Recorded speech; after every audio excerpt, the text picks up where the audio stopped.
Today just might be the most important episode, the most important moment of the first several seasons in this franchise. We're only through 1 year, and this is our very first off season, but this still could be the most important moment in the first couple of seasons after we're done. Because if you guys don't know, this is our first ever draft pick coming up. This episode is when that happens, and we currently don't know what pick we do have, but we do know that it's going to be a top 5 or at the very least a top 10 pick. And for those of you who have seen my previous series, and for those of you who have not, it is very clear if you go back and look at those previous series that I have not done the best job with the first ever draft pick. And I've done well after that first pick, but that first round pick that we have in the very first offseason, I haven't really found that franchise cornerstone player.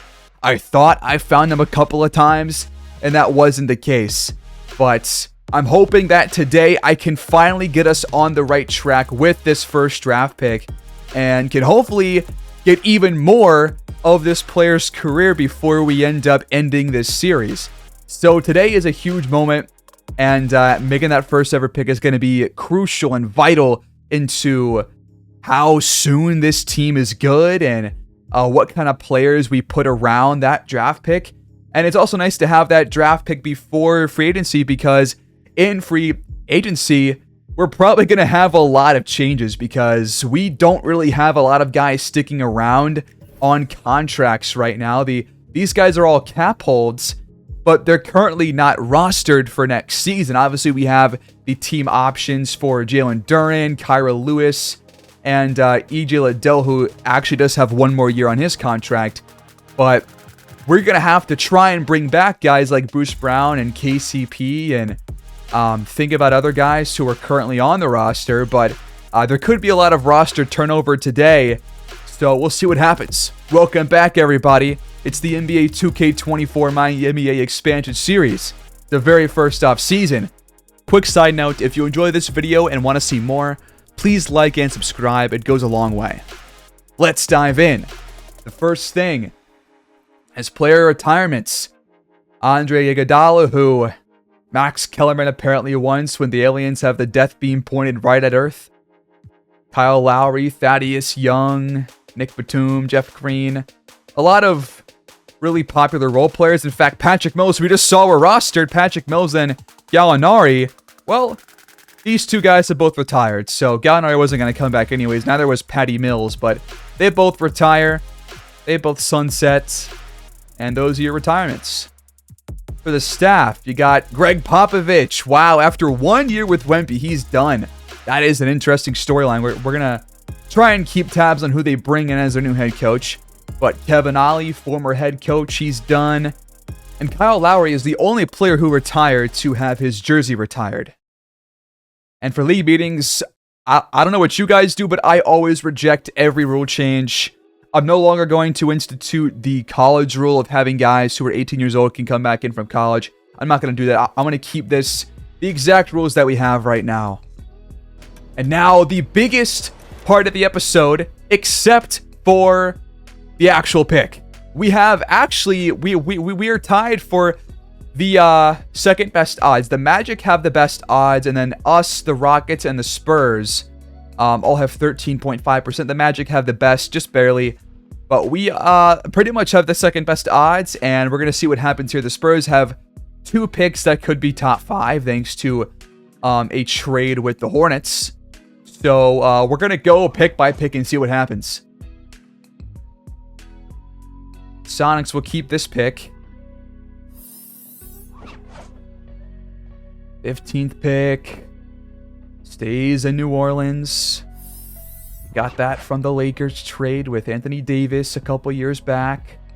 The Pacers stick with the 14th pick. No change so far. They have another pick as well. Pick 13, and they will stay there as well. So they have 2 lottery picks, but both towards the back end. That was from that Clippers trade with Paul George. No, not Paul George. That's incorrect. That's not where Paul George came from. But the Heat get pick 12. The Thunder next up. Stay at pick 11. So Those bottom 6 picks stay where they are. Now we're in the top 10. So we are going to have a top 10 pick for sure. And the Thunder have pick 10. That means that the Wizards jump to the top 4. The Thunder have a 3rd lottery pick, and they're going to jump to the top 4 with that one. The Blazers get pick 9. So the Wizards and Thunder make the top 4. That means that 2 other teams have been pushed out, which could include us. I really hope we didn't get screwed over right here. Pistons stay at pick 8. The Hornets should have pick 7. But instead it's San Antonio with one of those picks. So the Hornets leap into the top 4, and the Spurs still have one other pick besides that one. And the Rockets will stay at pick 6. So we do have a top 5 pick at the very least. At least we can feel good about that. Now we have the best odds for pick number 5. Is this the one? Yes, it is. The Neptunes have pick number 5 in the draft. We got a little unlucky here, but I think you can be satisfied with that. You can get a really good player out there. The Hornets will have pick number 4. So they're going to try and get another top draft pick to pair with LaMelo and Brandon Miller. The Thunder, with that 3rd lottery pick, they will have pick number 3. These guys, can somebody do something about these picks? This is unfair. Meanwhile, it's the Wizards and Magic vying for the 1st overall pick. Pick number 2 belongs to the Wizards, and the Magic will retain the 1st overall pick in the draft, with the Wizards leapfrog from, like, what was it, pick 10 to pick 2? That's pretty incredible. But the Magic once again have the 1st overall pick to pair with Paolo Banchero over there. In the staff signing phase, we have hired a new assistant GM because the previous guy left, and you can't actually extend any staff contracts at all. So you have to wait until they are completely a free agent coach, and then you can bring them back. But Lee Nichols is now our assistant GM. Coaching staff will stay the exact same. Scouting will stay the same as well. We have a 4-year staff for those guys. Going to keep them the exact same.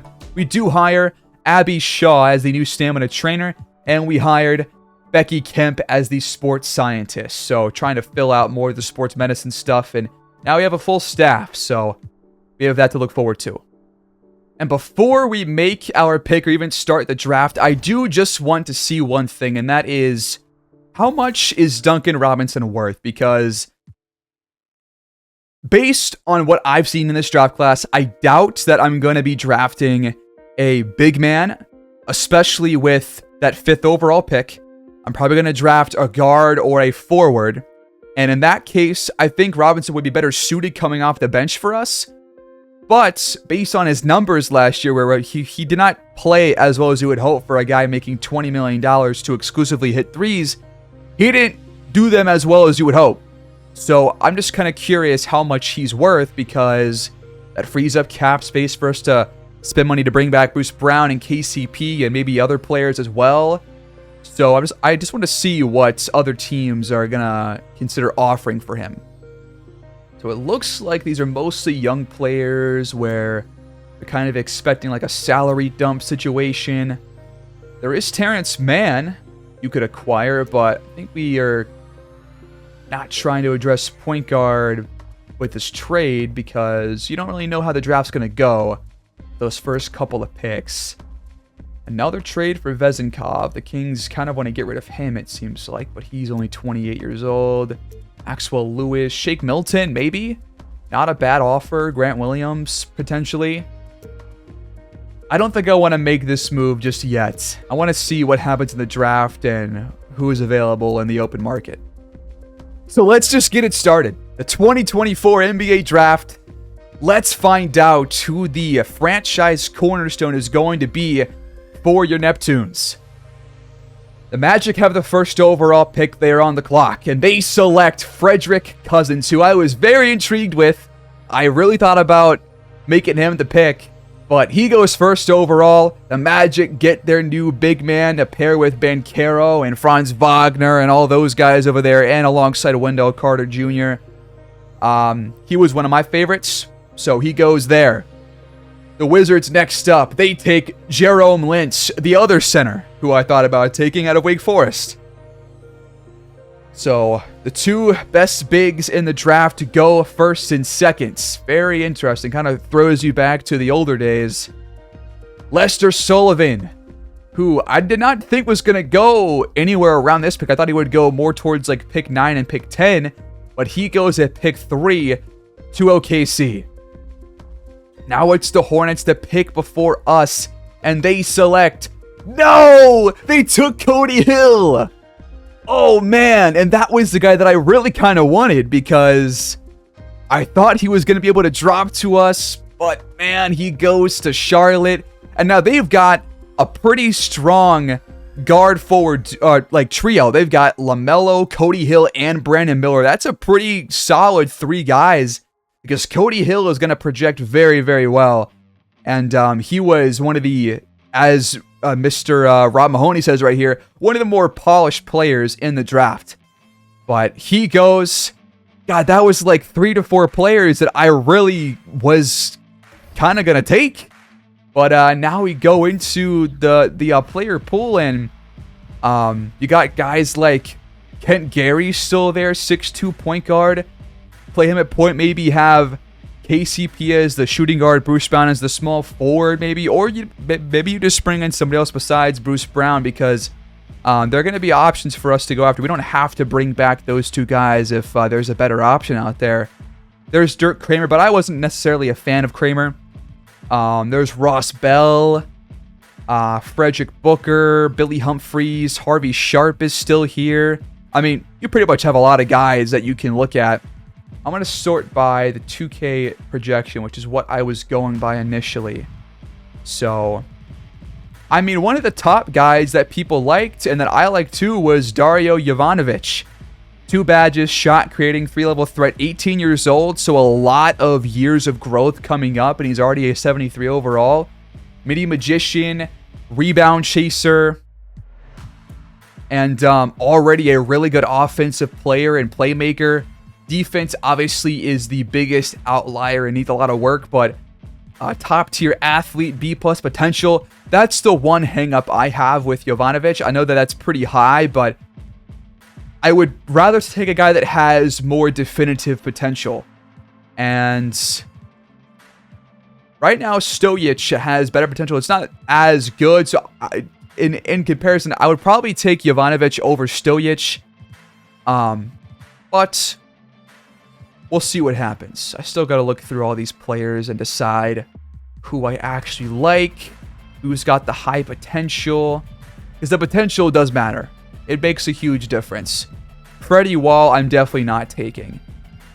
Clay Ball, A- potential, really good athletes, already a pretty good, starting point for an offensive player. Not as good as Jovanovic on the offensive end, but his defense is in a better spot, and his potential is higher, and he's a better athlete. I think right now, Clay Ball is maybe a better pick than Jovanovic, and he's got Acrobat and Aerial Wizard. So this guy is kind of a freak of nature on the athletic side, and in 33 games in college at BYU, 18 points per game, 6 assists, 3 steals, shot about 43%, 35 from 3. His ceiling is all-star level. Steve Francis, Jovanovic's ceiling is Hall of Fame, actually. So there is a give and take there with the ceiling. So I think based on that, I think I still like Jovanovic more than Clay Ball. Dirk Kramer. His ceiling is a starter, and he had some really good numbers. So over 23 points per game in college, and 4 badges starting out. Those are personalities. So that he's got 4. The personality ones don't count. I don't count those. But he's also just a really good offensive player right out the gates. Other stuff is in a good spot, but again, the potential is just really not there. Oliver Arthur. Not really good at any one thing besides outside defense. Potentials at B+. His ceiling is starter. Floor is starter. Both of them are Danny Ainge, so he's just the new incarnation of Danny Ainge. Harvey Sharp, the sharpshooter. Comparisons to McCollum and Damian Lee. He had some really good numbers in college. One of the best three-point shooters out there, and has 3 badges: catch and shoot, guard up, and slippery off ball, which are all perfect for a guy that's going to move around off ball and make those kinds of shots, but only be potential. I think right now, the right pick to make is Dario Jovanovic out of Slovenia. And I think he's the guy. Gives you immediate offense, immediate NBA level offense. Defense, we already knew was going to be bad this upcoming year because it was bad this year, one of the worst. But I think over Kent Gary, although he could be, Kent Gary is also one of the top picks. Let's consider him now. Ankle breaker, hyperdrive, interceptor. So not only does he have defense, but he has offense too. Not as good as Jovanovic is right now, but his defense, at least on the outside, is in a much better position. Now, athleticism, basketball IQ. Jovanovic is a pretty similar athlete. Does not have the same IQ. Potentials are similar. And Gary, what about him? What is his ceiling is Dave being all-star. He can distribute the ball well, good anticipation, forcing turnovers, upper echelon shot creator at the next level. When for Jovanovic, he's a good playmaker, good job of anticipating passes, deadly accurate jump shooter, could develop into an all-star. He's got a higher ceiling. I'm taking Jovanovic here over Kent Gary. Welcome to the team, Dario Jovanovic. We're going to see what he can give us. I think he's going to give us some very exciting offensive plays. I think he'll be a really nice point guard for this team. And I do want to bring KCP back, so he's going to be kind of that guard duo. I'm probably going to start Jovanovic at point guard right at the gate because of that offensive ability. I think starting him immediately could be a really good option. And now, I did have my eyes on a couple of later prospects that are supposed to go later in the draft. And I kind of want to see if maybe we can potentially draft Javon Cross as well, because he's kind of a Ray Allen kind of a player. He can't really do anything besides hit threes, but he's got really high potential, could eventually become a really good player. So maybe if we could get him as well as a guy off the bench, that could be something really fun. And so, again, I'm going to try and piece together maybe Duncan Robinson and throw in our second round pick this year and see what happens. All right, so Chicago has the 19th overall pick, and I feel like they could really use the three-point shooting that Robinson has, and they can afford his contract as well. I'm going to offer this one and see what they say. And they agree. We have traded Duncan Robinson and our second round pick to get the 19th overall pick in this draft. So we're going to move through the rest of this. And if we can get Javon Cross, he's pretty much the replacement for Robinson. He already has really high level three-point shooting, and that high potential gives you some good stuff there. Ross Bell goes 6 overall, by the way. And Kent Gary is taken by the Spurs. So he is that guy that's going to be paired along with Wembanyama and Keldon Johnson over there. So maybe a Trey Jones replacement, perhaps? Maybe Trey Jones moves to the bench or something. Who knows?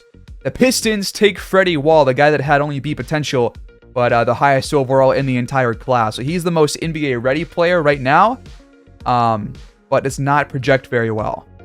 The Portland Trail Blazers are trading the 9th overall pick to the Knicks for Mitchell Robinson and the 26th overall pick.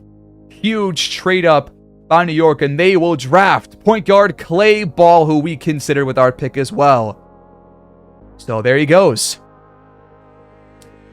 Potential Jalen Brunson back up. Now Russ Lawson, another point guard that was out of the G League Ignite, taken 10th overall. And And with their second straight pick, the Thunder will select Harvey Sharpshooter out of Cincinnati. We just talked about him.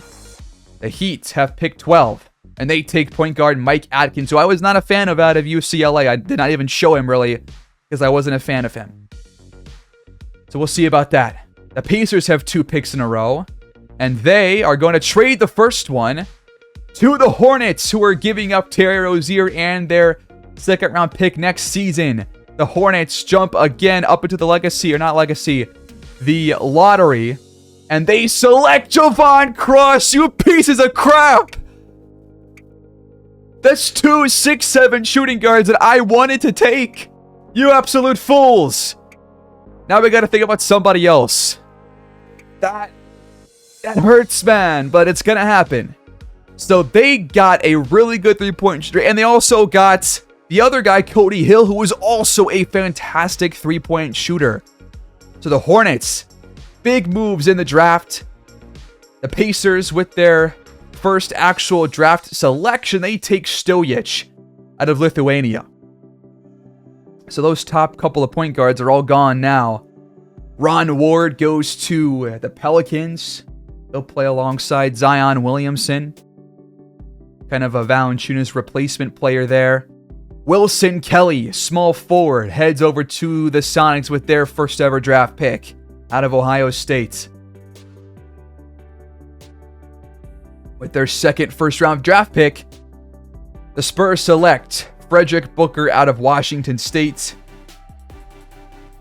And the pick before us, the Minnesota Timberwolves will trade this pick to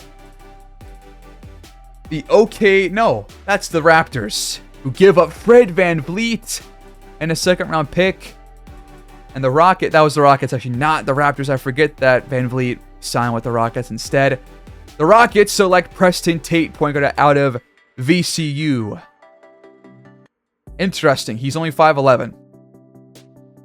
I was not intrigued by him. But now we are back on the clock thanks to that trade with Duncan Robinson. So, who can we select now? There is Dalen Webb, who is a 77 overall, 19 years old, and Dirk Kramer is still there as well. I mean, that's a guy that maybe you feel comfortable taking here, despite the potential being at a B, a good athlete, and already in a similar position as Jovanovic. I mean, potentially he's the guy. You just don't really know, but if we sort by draft projection, Dalen Webb, a center that can score down low and hit mid-range jumper, is really good post defense and rebounding, and B+ potential. Definitely one of the top options. Could be a power forward, perhaps. Maybe Jalen Duren could be a power forward. I'm not really sure about power forward. Power forward is kind of weird because a lot of those guys take threes, and he's not good at those whatsoever. Then you got Oliver Arthur, who we've already talked about. That B+ potential. Good athlete, good IQ, good defender as well. 3-point scoring and inside scoring already at decent levels. I mean, he is somebody who you could bring off the bench and feel comfortable about that with his 3 badges. Ankle braces, challenger clamps, Danny Ainge comparisons. Dalen Webb's compared to JaVale McGee.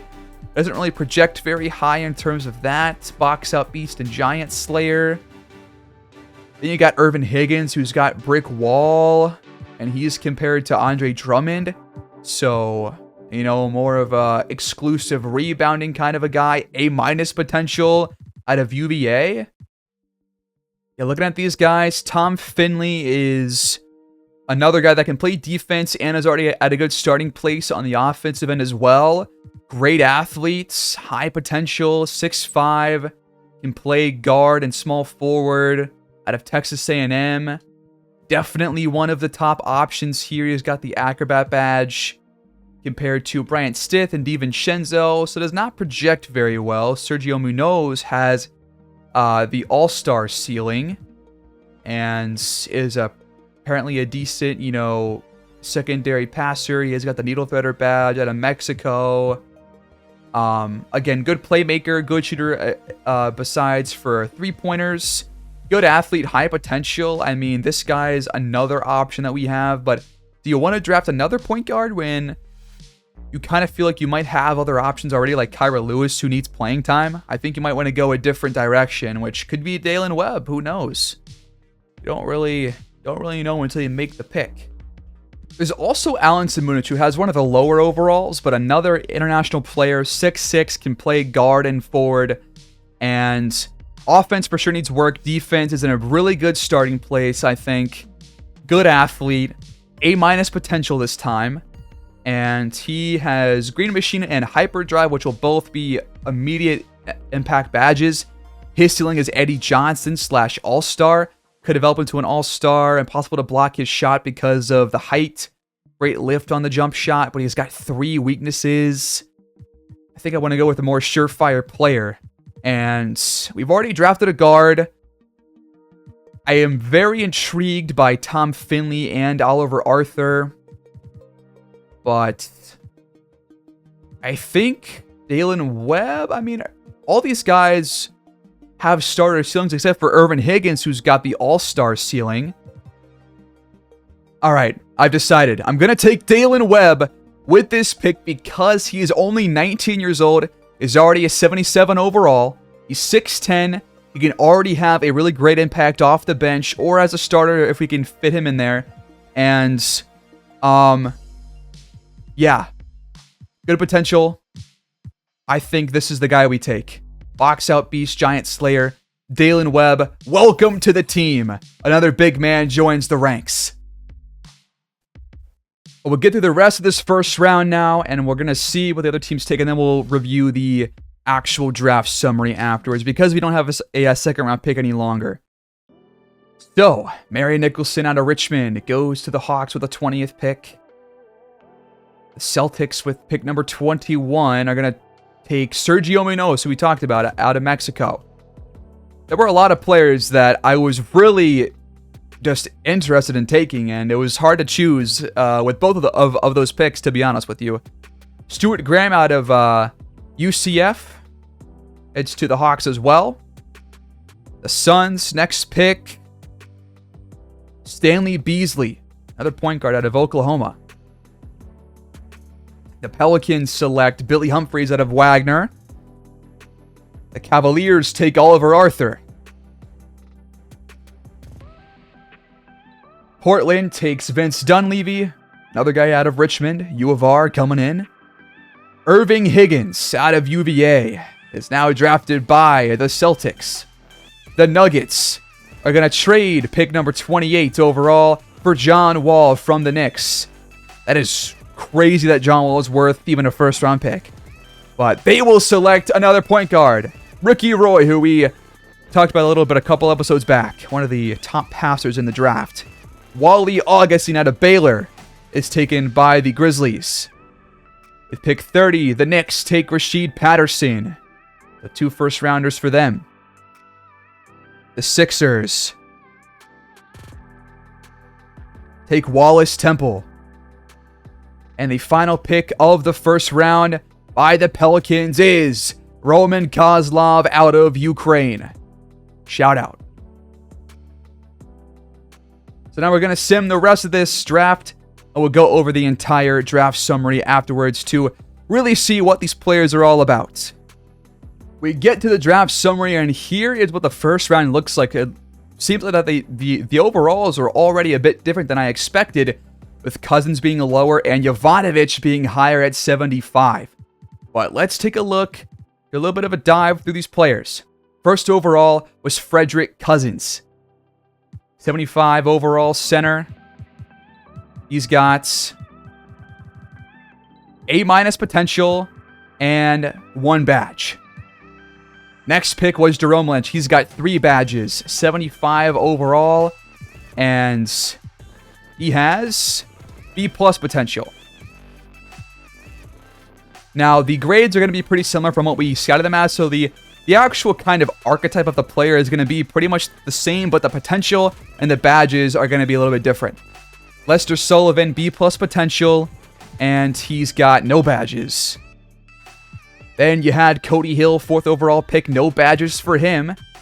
And he has A- potential. Damn it, Charlotte, you piece of crap. I wanted him so bad. Next player, Dario Jovanovic. He's got B+ potential. Everything else looks to be what we thought it was. And he has 2 badges, Midi Magician and Rebound Chaser. In his personality, he's got Pat My Back, Reserved, and Work Ethic. I'm excited for this guy. Better overall than I thought he would be. And I can't wait to see what he can do. Then Ross Bell, B+ potential, 6th overall, Dream Shake badge. Kent Gary has got 3 badges, and his potential is B+ as well.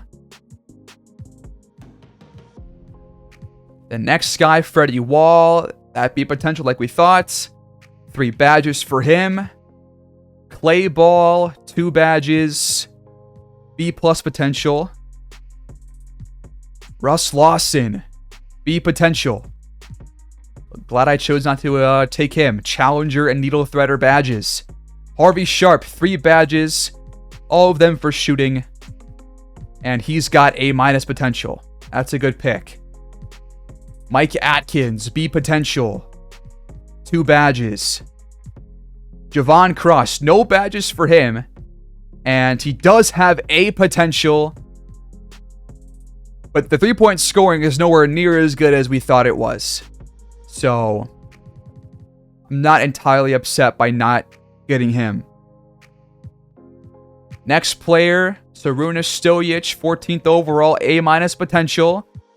And he's got Green Machine, Post Playmaker, and Pro Touch at a 73 overall. One of the better picks in this draft. Ron Ward, 75 overall, 3 badges. B potential. Wilson Kelly, A- potential.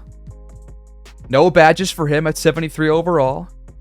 Frederick Booker's got 1 badge. And B potential. Preston Tate's got B potential. And 3 badges for mainly shooting. And Dalen Webb ends up with the only B potential with that 19th overall pick. But the rebounding is very good. Post defense is very good.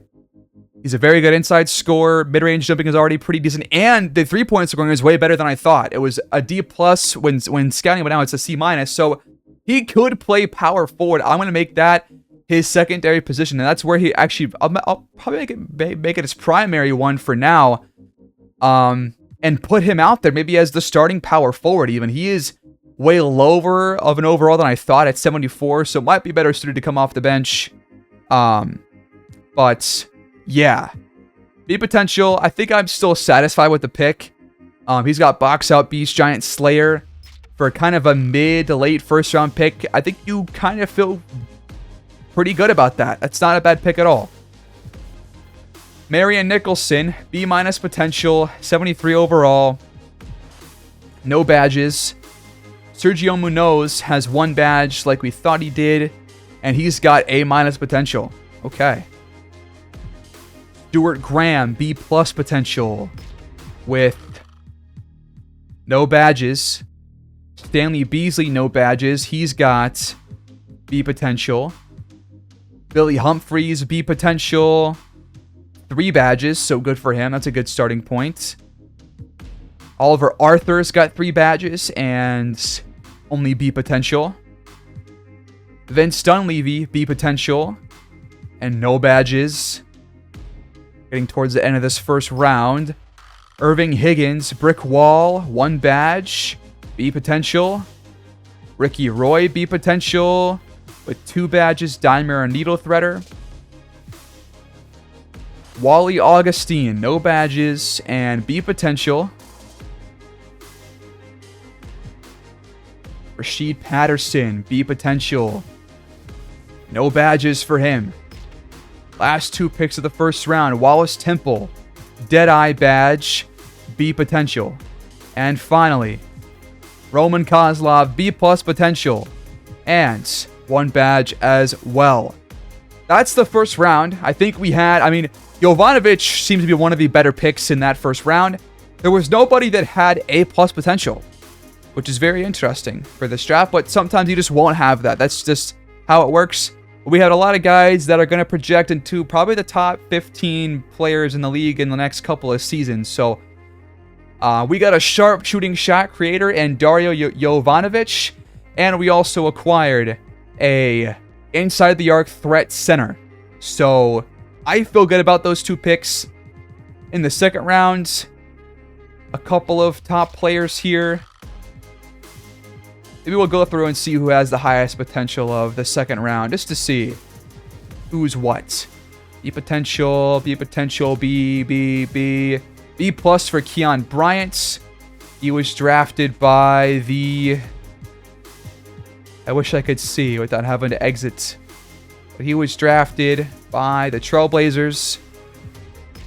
And what about other players with higher than B potential? Ralph Anthony. Looks like he's a Rockets player.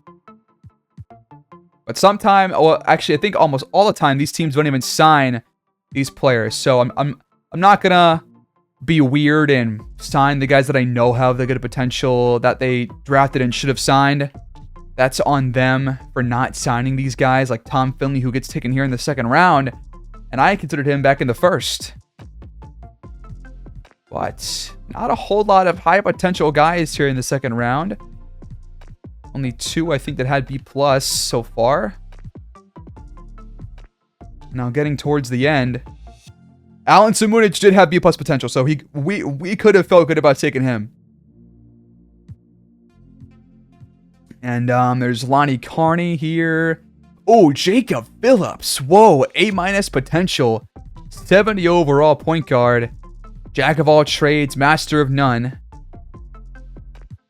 And then last pick of the draft, Preston Hughes. B plus potential. Wow. Strong pick there by the 76ers. But there's the draft summary, your draft class. And we are obviously going to sign both of our players, because of course we are. What about team and player options? We have a couple here, and they want us to decline the option for Jalen Duren. Hell no.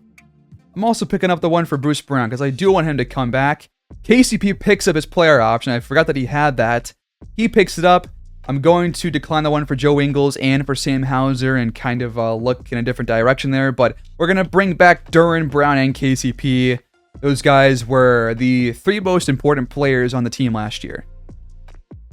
And Kyra Lewis is eligible for a qualifying offer, but I have a feeling that given the option to take a contract for less money, like less than that number right there, 9.6, he would take the 9.6 any day of the week, and he's just not worth that. So I'm not going to extend this, and instead I'm just going to try and get him back on an actual contract instead. But look at who's available in moratorium. LeBron James, Kawhi Leonard, James Harden, Paul George, Drew Holiday, DeMar DeRozan, Tyrese Maxey, Siakam. The league's going to shake up here soon. Like right down now, and it's going to be really fun to see all the different players that go elsewhere and all that stuff. So let's dive in. We have a lot of cap room. We have $33 million in cap room without the cap holds. If you assign the cap holds to the cap room, then you have even more money. So we have a lot of options here. And I guess we'll see what we want to do. All right, so right now my game plan. I am thinking that I want to go after a power forward or a small forward.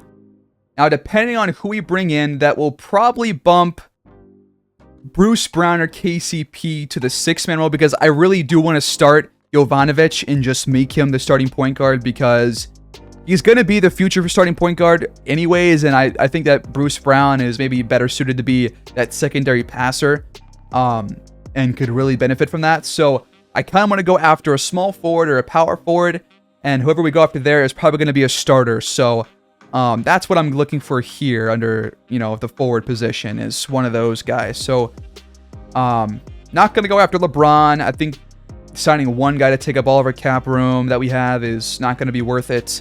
But maybe a guy like Buddy Hield or somebody like that. Maybe, who knows?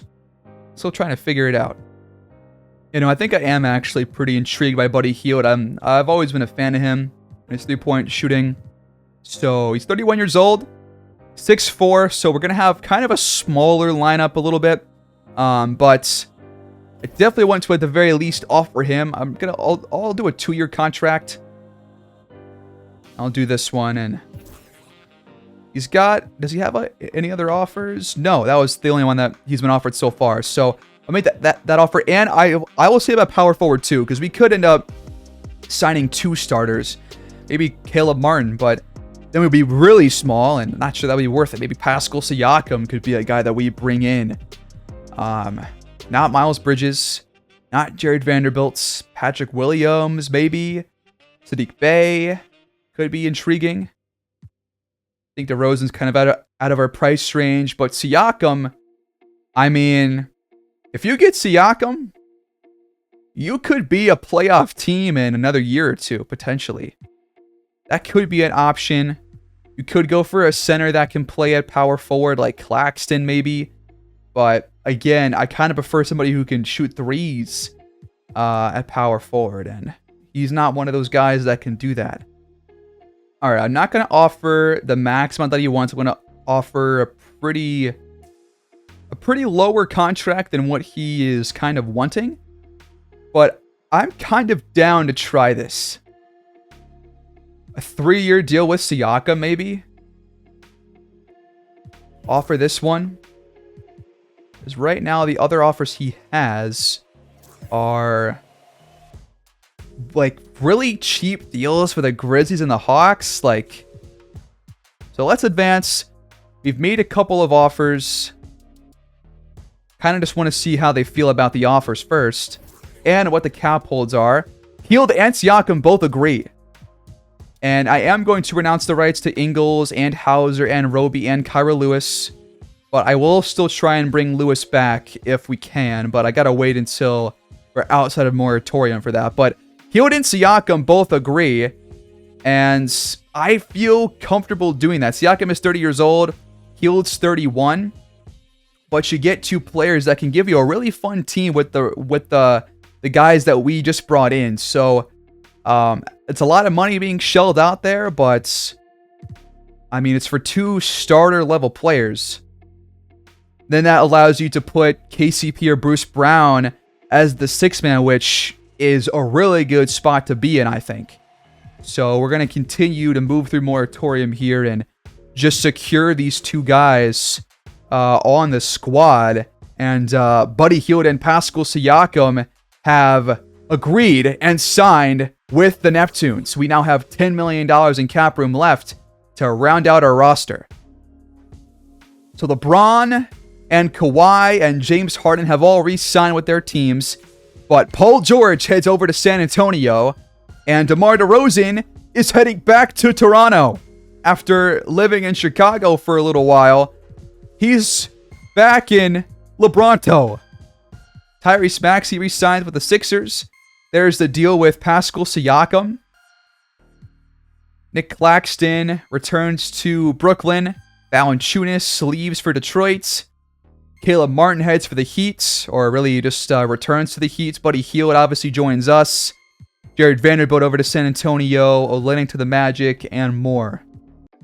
But we could still use some depth at small forward, and I think I want to see if we can bring in Terrence Davis on a cheap contract. And for power forward, I still want to bring in another guy there, and I'm kind of a fan of Marcus Morris Sr. Can give you a lot of good things out there and minimal playing time, so I'll offer him a 1-year contract. But Morris decides to sign with Denver instead. I'm also going to offer Luke Kennard here. Really good shooter, can be a really good offensive player. So we'll offer him. And I'm also going to offer Jay Crowder here, who, again, is going to be a guy who probably won't play unless somebody gets hurt, but it'd at least be worth having him on the team. So we kind of have to choose which guy here is the odd man out, and it's going to be probably Jay Crowder, who's the odd man out. I think Terrence Davis is younger, and I think that's better than having a guy who's 7 years older. So we're going to sign Kennard and Terrence Davis to 2-year, $10 million deals each. And for the 14th roster spots, we're going to sign Keita Bates-Diop. I think I'll find another small forward to give us 15. Doesn't have to be anybody that's insanely good. Just need somebody that can come in and do some good things in case somebody's hurt. McDermott has some badges. He's a good shooter. Why the heck not? I offer him the minimum deal and try and get him on the roster. And he will sign, and there's your 15th player. We'll take a look at the roster in a second. But other signings were on day 12, the last day of the open market. Klay Thompson returns to the Warriors on a massive 4-year deal worth $40 million each season. We saw most of these. McDaniels heads over to the Clippers, 3-year deal. Dinwiddie goes to Toronto. Okongwu heads for Houston. Gary Trent Jr. to the Sonics. Mike Conley back to Minnesota. Mason Plumlee heading over to the Raptors. We saw Vanderbilt's contract. We saw Zach Collins head to the Spurs, I think. Obi Toppin to the Pacers. Xavier Tillman. Here's some other players that have signed that are mostly just role players. But before player progression, let's take a quick look at who we now have on this team. So Pascal Siakam is our top-rated player now with this signing. And he is coming off a year in which he averaged some pretty damn good numbers. He's got 23 badges now. And last year was a dip in points per game for sure. But he did shoot the ball better. And just didn't really take as many shots, I don't think, if I can see that. He played a lot less minutes. Like, that is 9-10 less minutes than he did the year prior to that. So his production is naturally going to drop off, obviously. So we're going to be playing him a lot. And he'll be a nice guy to have at power forward right there. Then you got Jalen Duren coming off a career year. Obviously, he's only played 2 seasons, but 13 and 11 is awesome. And he shot the ball extremely well. Bruce Brown coming off his best points per game season in his entire career. And one of his better shooting seasons from beyond the arc and all of the above. So glad to have him back. Buddy Hield coming off a 13 points per game season over in Indianapolis. Shot 47%, the best in his career. Shot very well from 3 at 45%, which is the best for him in his career since his second season. But even then, it's his best year shooting-wise from beyond the arc. So glad to bring him in. KCP was phenomenal this past year. From 3-point standpoint, he was fantastic. From the field, he had one of his best seasons of his entire career. 11 points per game. Micic was not that good, and that's why he'll have a much lesser role. And we did not end up bringing back Kyra Lewis. I do recognize that. We brought in Luke Kennard, who averaged 9 points per game last year. Is a really good 3-point shooter and just overall shooter in general. Numbers are definitely down from the year prior to that, but at least is still at a pretty good level.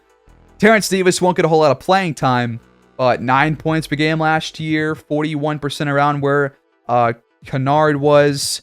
So we'll see about that. Bates Diop won't get a whole lot of playing time either, but can come in and do some good things offensively. Dwight Powell, we'll see if he gets any playing time. Probably won't.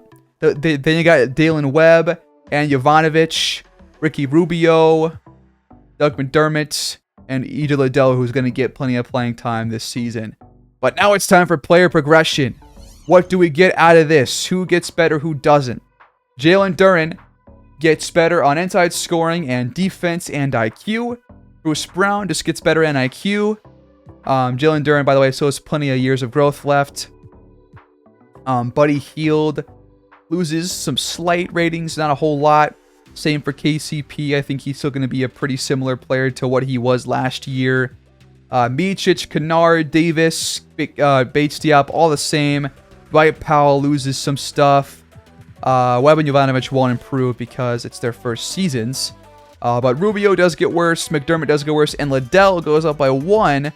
But some help there on shooting, defense, playmaking, rebounding, all of which will be good for him. I don't think we're going to be a playoff team with this squad, but we at least have, I think, a fun team that can be very entertaining to watch. And I feel good about what we've done so far. And so, here is the opening schedule for year 2.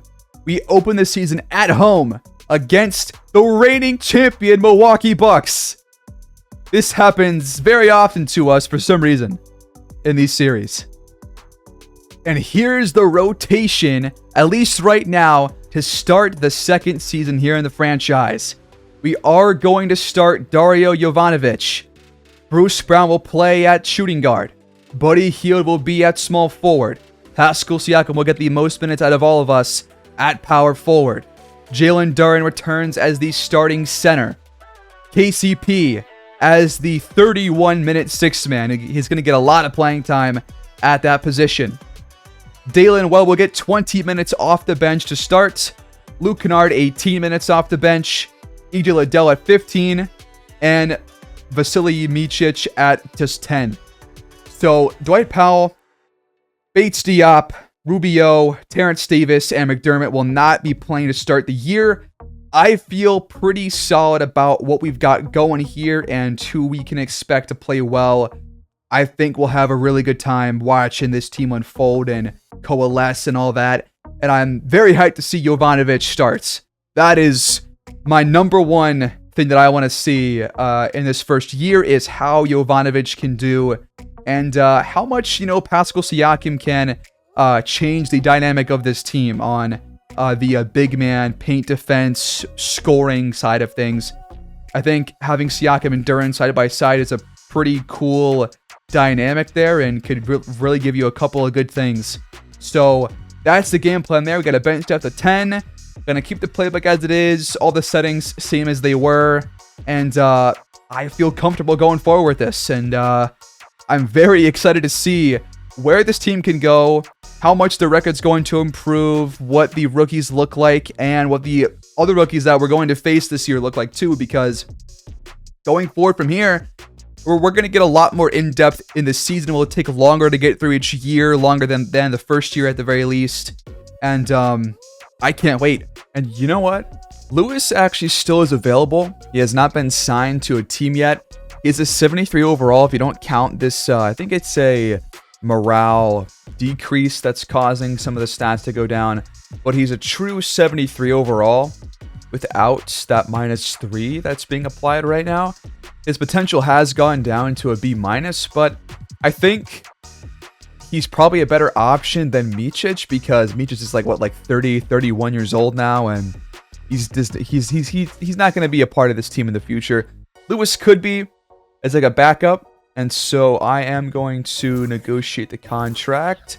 But first I gotta cut somebody, and I think I'm probably just gonna cut Micic or Ricky Rubio. I kind of like Rubio more than Micic. Micic last year did not shoot very well at all. Lewis didn't either, but again, I think I like Lewis more than Micic, so I am going to release Micic and instead bring back Kyra Lewis. But yeah, so I cut Micic, and that might have been a mistake, because now Kyra Lewis wants a bit more than the vet minimum, which we can't offer more than. So he doesn't want to join. I've already tried to offer to other players, and they don't want to join either. So we're not down to 2 point guards. Might take us a second. I think after a couple more days, some of these guys will want to take those offers now. But I guess we'll go down to a 9-man lineup to start the year, or just give Ricky Rubio some playing time. He wasn't that bad last year. We'll give him those available minutes. And I think Rubio was better anyways. So this makes sense to me. So thanks guys so much for watching. That is the year 1 off season. Big signings, big draft picks, a big trade to get one of those draft picks. And we go into year 2. We started hosting the reigning champion Milwaukee Bucks and Giannis Antetokounmpo. And I can't wait to see how the year starts and where we go from there.